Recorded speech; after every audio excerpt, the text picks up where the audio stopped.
우리가 지난주에 읽었는데 에베소 4장 1절부터 6절까지의 말씀 다시 한번 읽습니다. 시작. 그러므로 주 안에서 갇힌 내가 너희를 권하노니 너희가 부르심을 받은 일에 합당하게 행하여 모든 겸손과 온유로 하고 오래 참음으로 사랑 가운데서 서로 용납하고 평안에 매는 줄로 성령이 하나 되게 하신 것을 힘써 지키라. 몸이 하나요 성령도 한 분이시니 이와 같이 너희가 부르심의 한 소망 안에서 부르심을 받았느니라. 주도 한 분이시요 믿음도 하나요 세례도 하나요 하나님도 한 분이시니 곧 만유의 아버지시라. 만유 위에 계시고 만유를 통일하시고 만유 가운데 계시도다. 아멘. 이제 하나의 부르심이라고 하는 그런 제목으로 우리가 두 번째 말씀을 나눌 텐데 지난 주가 무슨 주일이었다고요? 평신도 주일. 평신도가 주인이 되는, 교회의 주인이 되는 그런 모습이 가장 이상적인 교회의 모습입니다. 그래서 교회는 목사가 주인도 아니고, 교회는 그 특정한 누군가가 주인이 아니고 교회는 모든 평신도들이 다 주인공이 되어서, 주인이 아닌 주인공이 되어서 일하는 곳이어야 건강한 교회가 되는 줄로 믿습니다. 그것을 위해서는 우리가 하나님께서 왜 부르셨는지를 알아야 되는 거죠. 그래서 지난 시간에 부르심에 합당한 삶을 살게 하기 위해서 하나님께서 우리를 부르셨다라고 하는 부분을 살펴봤었습니다. 이렇게 하나님께서 우리를 부르셨고 부르심에 합당하게 행하라라고 그렇게 말씀을 합니다. 그러면서 하나 되게 할 것에 대해서 우리에게 강조합니다. 그래서 4절 말씀부터 보면 몸이 하나요 성령도 한 분이시니 이와 같이 너희가 부르심의 한 소망 안에서 부르심을 받았느니라. 주도 한 분이시요 믿음도 하나요 세례도 하나요 하나님도 한 분이시니 곧 만유의 아버지시라. 이렇게 말씀을 하죠. 그러니까 하나님께서 부르심의 주체가 돼요. 저와 여러분들은 부르심의 객체가 되죠. 그런데 하나님께서 우리를 부르실 때 똑같은 모습으로 정형화시켜서 우리를 부르시지 않았어요. 다 각기 다른 모습이에요. 그래서 지난 시간에 잠깐 그 말씀을 드렸잖아요. 오케스트라 말씀을 드렸잖아요. 아마도 오케스트라의 그 악기가 여기 앉은 여러분들만큼 아마 있을 거예요. 근데 그 악기가 다 소리가 다르잖아요. 다 똑같지 않습니다. 여러분들도 다 다르죠. 생긴 것이 다르고 또 성별도 다 다르고 출신도 다 다르고 배움의 정도도 가진 정도도 생각도 다 달라요. 아마 이 중에는 그 여당 성향을 가지고 계신 분도 계시고 야당 성향을 가지고 계신 분들도 계시고 호남 분도 계시고 영남 분도 계시고 충청도도 강원도도 또 경기도도 다 다르죠. 어떤 분은 초등학교만 나오신 분도 있고, 어떤 분은 중학교, 어떤 분은 고등학교, 어떤 분은 대학원을 나오신 분도 있고, 어떤 분은 대학 그 박사학위를 가지신 분도 있고, 다 다르죠. 다 달라요. 그런데 부르신 분은요, 오직 한 분이세요. 우리 각기 다 달라요. 근데 우리는 어디에 익숙해져 있느냐면, 다르면 틀리다라고 하는 익숙해져 있어요. 그래서 나와 다르면 같이 못하겠네 이렇게 이게 이런데 아주 익숙해져 있어요. 그럼 편하죠. 딱 잘라내면 그러면 더 신경 쓸 일 없어요. 그 사람 때문에 또는 그런 일 때문에 신경 쓸 일 없어요. 딱 잘라내면 끝나요. 그런데 하나됨으로 인해서 이룰 수 있는 일들은 그만큼 줄어듭니다. 그래서 교회는요, 다 각기 다른 모습이지만 다 함께 하는 거예요. 제가 그 말씀을 드린 적이 있는데, 어느 목사님이 굉장히 보수적인 성향이에요. 그러니까 요즘으로 말하면 태극기 부대처럼 그런 성향이에요. 그래서 그랬다는 거예요. 야당 성향을 가지신 분들, 제가 설교하는데 여당 성향을 가지고 이야기를 해서 껄끄러우신 분들은 교회를 떠나셔도 좋습니다. 그리고 내보냈다고요. 이게 되게 뭐 합리적인 것 같지만 사실은요, 그건 교회 모습이 아닌 거예요. 그냥 그룹만 지은 거죠. 여당 성향의 사람들로 그룹을 짓고 야당 성향의 사람들로 그룹을 짓고 뭐 이거예요. 하나님께서 그걸 원하세요?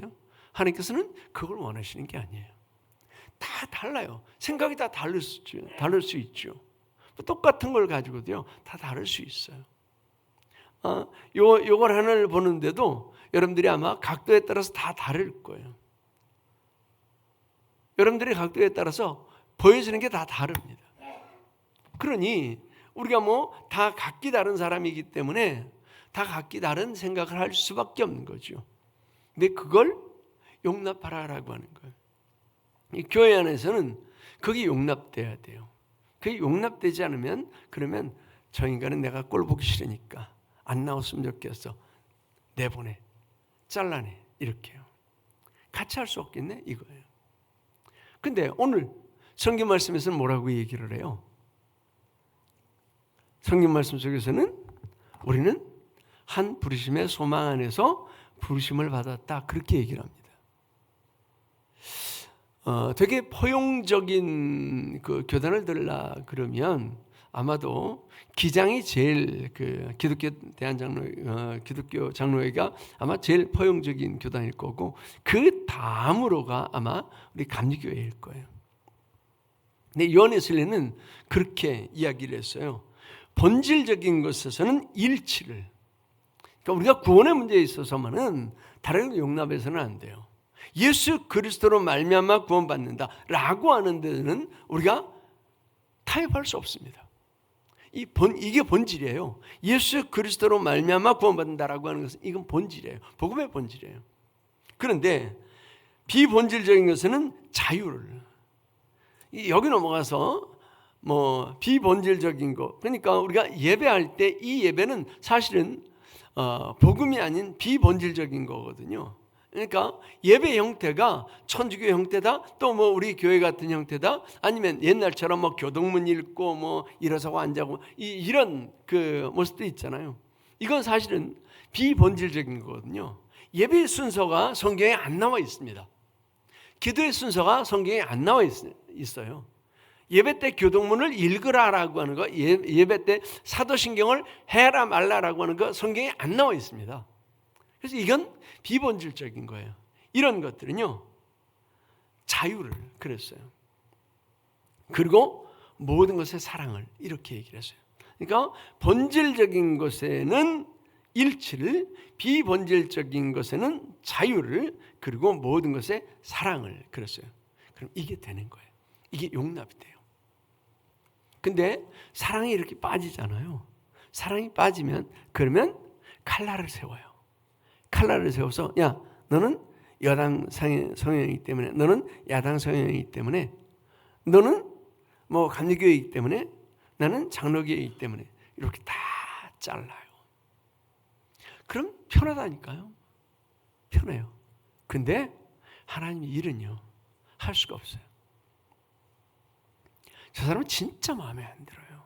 저 사람은 진짜 마음에 안 드는데 마음에 드는 구석이 하나 있어요. 누구에게인가는 다 그렇잖아요. 다 마음에 안 드는데 그거 하나만이라도 마음에 드는 사람이 있잖아요.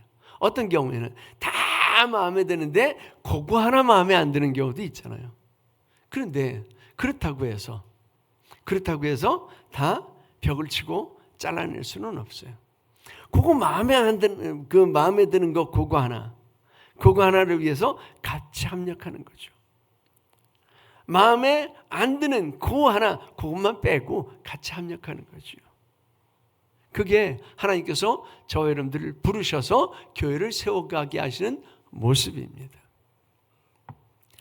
그 사람 신앙이 정말 개떡같아 마음에 안 들어요. 그런데 그거는 마음에 드네요. 어떤 건 마음에 들어요. 그러면 그걸 위해서 함께 합력하는 거예요. 만일 예수 그리스도 아닌 다른 것에도 구원이 있다라고 한다면 그 사람들은 잘라내는 게 맞습니다. 그게 이단이에요. 그런데 사실은 우리 감리교회가 그런 이단이 많았습니다. 복음 이외에, 즉 예수 이외에도 다른 종교에도 구원이 있다라고 그렇게 인정을 하는 신학이 들어왔으니까요. 그런 신학이 들어와서 신학교에서 가르쳐줬어요. 그러니 그 물을 먹은 목사들이 그렇게 가르친 거예요. 강단에서 그렇게 가르친 거예요. 그래서 다른 종교하고 이렇게 손잡고 여기 세워가지고 설교하게 하고, 이건 하나님을 모독해도 그런 모독이 없어요. 여기 세워져야지 말아야 될 것을 여기 세운 거예요. 근데 그 짓을 했어요. 감리교회가 그 짓을 했다니까요. 이건 하지 말아야 되는 거예요. 만약 이렇다, 그럼 이건 잘라야죠. 이건 잘라내야 되는 거예요. 근데 예배 형태가 좀 다르다. 우리 같은 예배 형태는 그다지 많지 않습니다. 앞에 찬양하고 그다음에 사회자가 없이 그냥 이렇게 쭉 흘러가는 그런 예배 형태는 그다지 많지 않습니다. 대부분 이제 들어오면 임내송하고 그다음에 기도하고 그리고 교동문 읽고 찬송하고 대피기도하고 이렇게 이제 흘러가는 거죠. 그게 나쁘냐? 아니요. 그것도 나쁘지 않습니다. 우리처럼 하는 게 나쁘냐? 그렇지 않습니다. 다 생략하고 그리고 다 앞에 예배 순서 놓고 맨 마지막에 설교하고 그리고 축도로 끝내요. 그게 나쁘냐? 그러지도 않습니다. 그건 비본질적인 거예요. 순서는 다르게 할 수 있어요. 그래서 저희가 대학원에서 공부를 하면서 그 성찬식에 여러 가지 이해를 해봤다니까요. 성찬식을 갖다 찍어 먹는 것도 해보고 그리고 그냥 그 분잔해서 마시는 것도 해보고, 저 뒤에다가 그 스툴 같은 거 이런 걸 걸어놓고 해보기도 하고, 아주 다양하게 한 학기 내내 그렇게 매주 그렇게 달리했어요. 각 팀마다 다르게 했어요.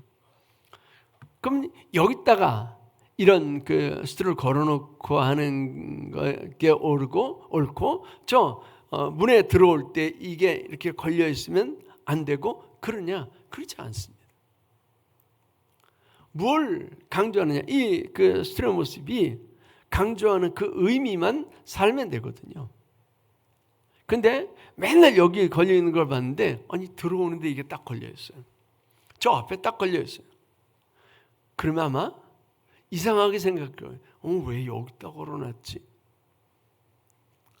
아마 이렇게 걸려있지 않고 의자에 이렇게 걸쳐져 있다면, 아니 이거 왜 저 앞에다 안 걸고 여기다 걸어놨지? 우리는 그렇게 생각하거든요. 이 녹색의 의미, 이 생명의 의미가 아니라 그냥 우리는 이 그 천조각만 보는 거예요. 이건 비본질적인 거거든요. 여기에는 그냥 포용을 하는 거야. 그럴 수도 있다. 자유롭게. 사랑의 눈으로 보면 다 그냥 그게 의미 있게 보이는 거예요. 근데 사랑의 눈이 아니다. 그러면 다 판단이 되는 거죠. 하나님께서 저와 여러분들을 부르실 때에 그렇게 해요. 이제 예배를 할 때에도 늘 이쪽에 앉아 계시는 분이 있고 늘 저쪽에 앉아 계시는 분이 있고 저 유아실에도 있고 방송실에도 있고 눈을 감고 예배하는 사람도 있고 눈을 뜨고 예배하는 사람도 있고 그러잖아요. 그러면 나처럼 예배드리는 사람이 바른 거고 다르게 예배하는 사람은 틀린 거고 그렇지 않습니다. 하나님께서 우리를 부르실 때 각기 다 다른 모습으로 부르셨어요. 그런데 아까 그 요한에스레 목사님이 그걸 얘기했다고 그랬잖아요. 본질적인 것에는 뭐를요? 일치를. 비본질적인 것에는 자유를. 그리고 모든 것에 사랑을. 요거요. 모든 것에 사랑을. 그러면 다 됩니다. 다 용납이 돼요. 나와 다름이 다 용납이 돼요. 왜냐하면 나와 다름이 아니라 나와 그 다름이 틀림이 아니라 그냥 다를 뿐이니까요. 우리는 그 사랑으로 조율하는 거예요. 그래서 오케스트라가 연주되기 전에도 마찬가지고 이렇게 우리처럼 찬양하는데 뭐 드럼이나 또는 뭐 그 신디나 아니면 뭐 피아노나 이런 악기들이 제일 먼저 하는 작업이 뭐냐면 조율을 하는 거예요. 그래서 조율이 안 되면 그럼 이상한 소리, 삑사리 난다고 그러죠. 삑사리가 나요. 조율을 하는 거예요. 그래서 연주하기 전에 각기 자기 악기를 조율을 합니다. 어디에다가요? 딱 한 가지에다가 조율을 해요. 딱 한 가지에다가. 뭐 이 사람하고 이 사람하고 같이 맞춰보고 저 사람은 저 사람하고 맞춰보고 이렇게 안 합니다. 딱 한 가지 음에다가 맞춥니다. 이제 우리 같은 경우에는 아니 이제 피아노다 그러면 피아노가 중심이 돼서 피아노 개방현에다가 뭐 레라든가 소리라든가 이런데 누르면 그러면 맞추기가 쉬워요. 거기다 맞추는 거예요. 다 맞춰요. 그리고 연주를 하면 각기 다른 악기인데 아름다운 소리가 그 화음이 됩니다. 그런데 아무리 값비싼 그 악기라도 이게 안 되잖아요. 조율이 안 되잖아요. 그러면 아름다운 화음이 안 납니다. 우리 예수 믿는 사람들은 사랑으로 조율하는 거예요. 그 사랑으로 조율이 안 되면 그러면 다 각기 다른 소리를 내요. 각기 틀린 소리를 내는 거죠. 사실은 다른 소리가 아니라 각기 틀린 소리를 내요. 그러면 교회가 하나가 되지는 못해요. 그래서 목사파가 생기고 장로파가 생기고 권사파가 생기고 뭐 여당파가 생기고 야당파가 생기고 이렇게 다 파가 생기죠. 근데 사랑으로 조율하면요. 예수 그리스도의 사랑이라고 하는 그 사랑에 딱 집어서 그리고 조율을 하게 되면 아름다운 화음이 이루어집니다. 이게 교회예요. 만약 이게 안 된다라고 한다면 교회는요. 교회만큼 시끄러운 곳이 없어요.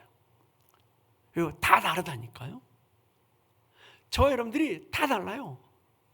옆에 앉으신 분들 이렇게 얼굴을 보시면 여러분들하고 똑같이 생겼어요. 똑같이 생긴 사람이 단 하나도 없어요. 다 멋지게 생기고 다 이쁘게 생기긴 했는데 똑같이 생긴 사람 하나도 없어요. 근데 하나님께서 부르신 거예요. 그래서 우리 은현교회라고 하는 교회를 함께 세워가는 거예요. 그래서 저 사람이 내 마음에 안 들어요. 근데 누구 마음에 드는 사람이에요? 예수님 마음에 드는 사람이에요. 그래서 그거에 맞추는 거예요. 예수님 마음에 드는 거. 저런 사람들 하나님께서 구원하시려고 예수 그리스도를 십자가에 못 박으셨어요. 예수님께서 제일로 사랑하는 사람이야. 근데 내가 사랑하지 않으면요. 그건 예수님의 마음하고 같지 않잖아요. 그러니까 그렇게 조율하는 거예요. 저 사람도 예수님이 가장 사랑하는 사람이야. 내 마음에는 안 되는데 예수님의 마음에 드는 사람이에요. 그러면 이제 조율이 되는 거죠. 저 사람 다 마음에 드는데 아이고 저거 하나만 고쳤으면 좋겠는데 그건 누가 하는 거예요? 내가 하는 거예요. 그 내 마음에 안 드는 그거 하나도 예수님께서는 용납하셔서 그를 부르신 거예요. 그러니까 우리는 거기다가 맞추는 거예요. 예수의 사랑에 맞추는 거예요. 그게 조율이 돼야 돼요. 이게 조율이 되면 아무 문제 없어요. 교회는요 아무 문제가 없어요. 이게 조율이 안 되잖아요. 다 마음에 안 드네요. 저 사람은 이게 마음에 안 들고 저 사람은 저게 마음에 안 들고 다 마음에 안 들어요. 그러면 각기 틀린 소리가 자꾸 나는 거예요. 그래서 교회는 이렇게 부르심 그 한 분이 부르셨다라고 하는 것을 기억하면서 그 사랑의 하나님의 부르심에 우리는 다 조율하는 겁니다. 그렇게 되면 아무 문제가 없이 하나님께서 세우신 교회를 아름답게 세워갈 수 있습니다. 마지막으로는요. 하나님께서 우리를 왜 부르셨느냐? 여기에 멈추지 않고 하나님께서 온 세상으로 나가도록 우리를 부르셨어요. 6절 말씀 다시 한번 읽어봅니다. 시작.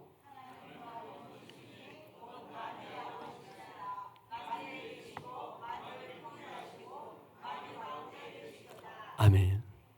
하나님은 만유 위에 계시고 만유를 통일하시고 만유 가운데 계시다. 그 하나님이 누가 가운데 역사하세요? 우리의 심령 가운데 그 하나님이 우리 은연교회 가운데 역사하시는 줄 믿습니다. 즉 하나님께서 역사하시는 공간은요, 여기만이 아니에요. 여기만이 아니에요. 하나님께서 역사하시는 공간은 만유예요.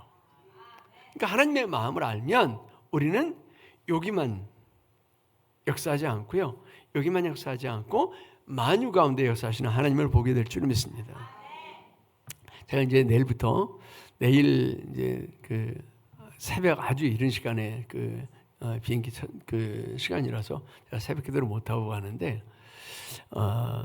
아주 뭐 그 일주일을 풀로 채워서 월요일부터 해가지고 금요일까지 이렇게 풀로 채워서 이제 사역을 하고 그리고 돌아오게 되는데 그런 경우가 별로 없거든요. 가서 뭐 3박 4일이다 그러면 실제로는 뭐 2박 3일이나 뭐 이렇게 그 일정이 되어지는데 풀로 채워져서 이제 갔다 옵니다.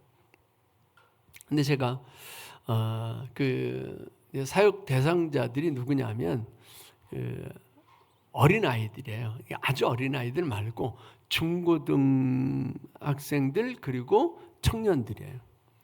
그 아이들이 뭐 하느냐면 선교사님들이 세운 교회에서 앞에 서서 그 찬양하는 찬양 사역자들 리더들이에요.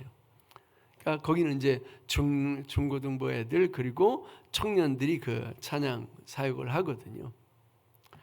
그 아이들이 어떻게 해야 되는지 잘 모르는 거예요.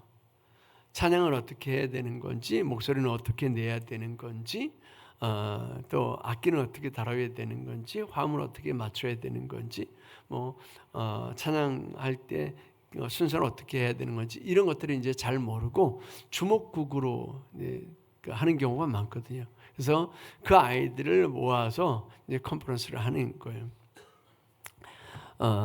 한 100여 명 정도 아이들이 모이는데 이번에는 이제 좀 덩치가 커져가지고 100여 명 정도 모여서 리조트 하나를 빌려서 이제 하는데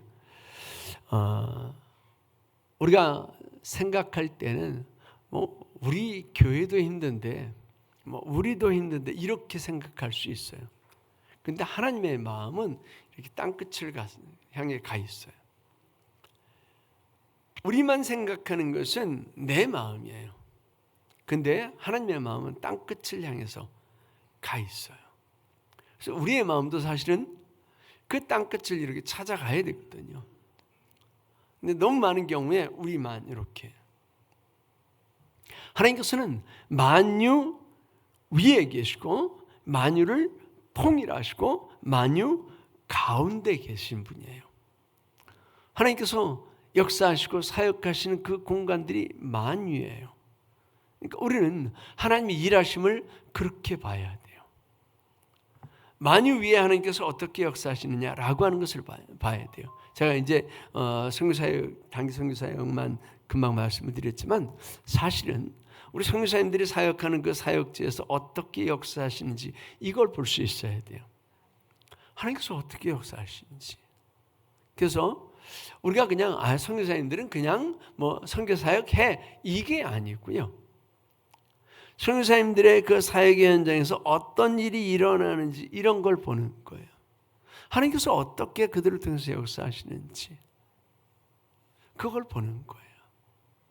그러면 하나님의 마음을 알 수 있게 되고 하나님의 일하심이 눈에 보여집니다. 근데 나만 들여다보잖아요. 나만 들여다보면 하나님의 일하심이 잘 안 보입니다. 근데 조금 이렇게 시야를 넓히잖아요. 그럼 하나님 일하심이 보여요.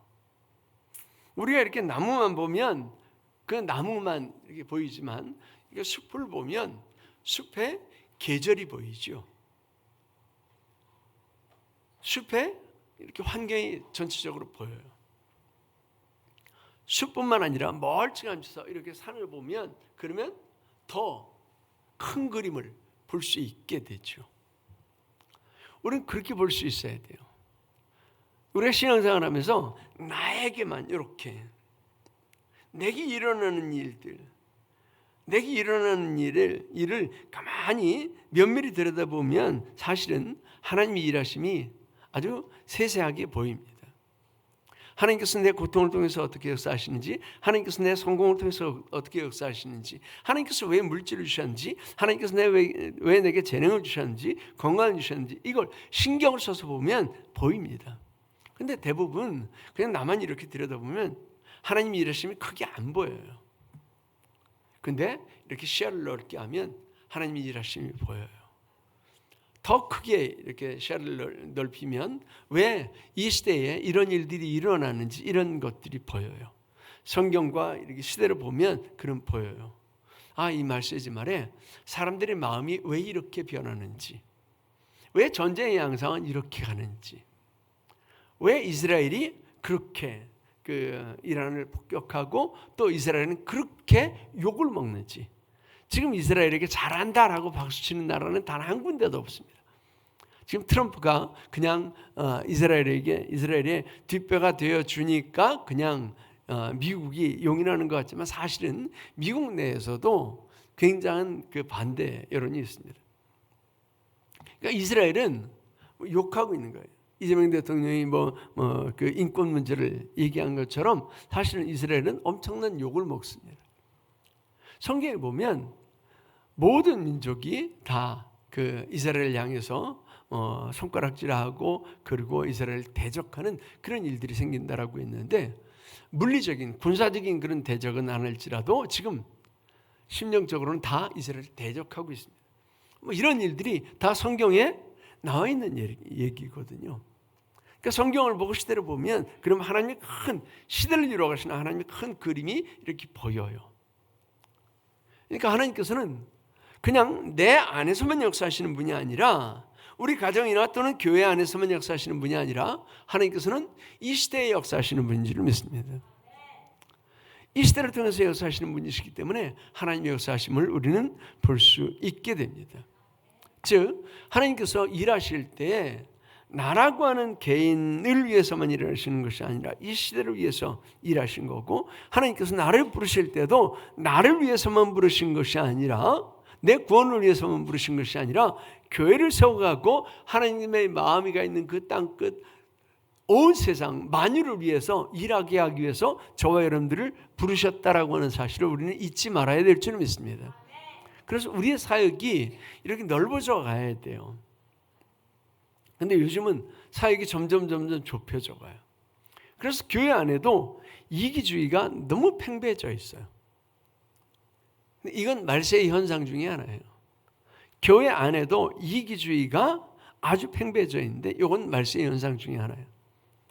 근데 하나님께서 원하시는 것은요, 나를 벗어나서 온 교회, 나를 벗어나서 온 나라, 나를 벗어나서 만유까지 이렇게 넓혀지기를 원하는 거예요. 이게 하나님의 마음인 줄 믿습니다. 그리고 이것을 위해서 저와 여러분들을 부르신 줄 믿습니다. 하나님께서 저와 여러분들을 부르실 때에 그냥 나 하나 구원시키기 위해서 이렇게 부르시지 않았어요.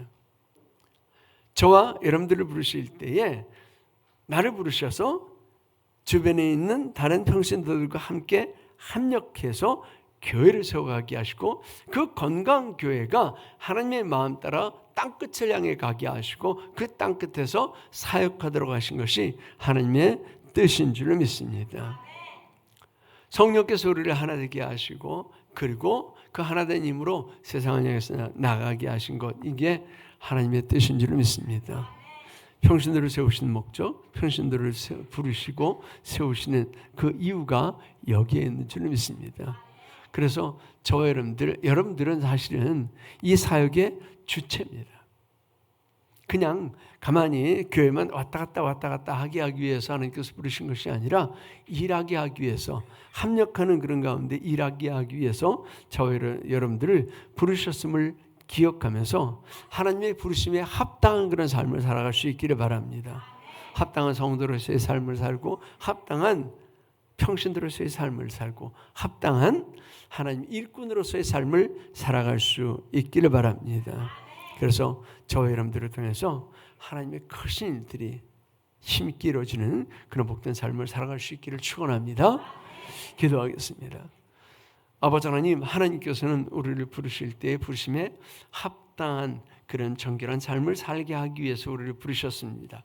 뿐만 아니라 하나님께서 우리를 부르실 때 그 부르심의 주체가 한 분이시기 때문에 우리를 하나로 만드시기 위해서 우리를 부르셨는 줄 믿습니다. 그래서 우리가 하나 된 그 힘으로, 성령의 하나 된 그 힘으로 나아가서 땅끝까지 주님의 그 일들을 하게 하기 위해서 우리를 부르셨음을 우리는 말씀을 통해서 봤습니다. 이제 우리가 나만을 위하는 자가 아니라 교회를 위하는 자, 그리고 땅끝에 가서 복음을 전하는 만유 위에 역사하시는 하나님의 일을 위해서 사역하는, 헌신하는 그런 귀한 하나님의 사람들이 다 될 수 있도록 인도하여 주시옵소서.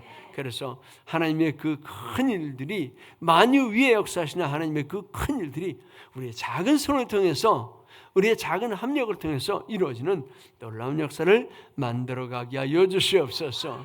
하나님께서 우리를 부르심에 감사하며 예수님의 이름으로 기도하옵나이다. 아멘.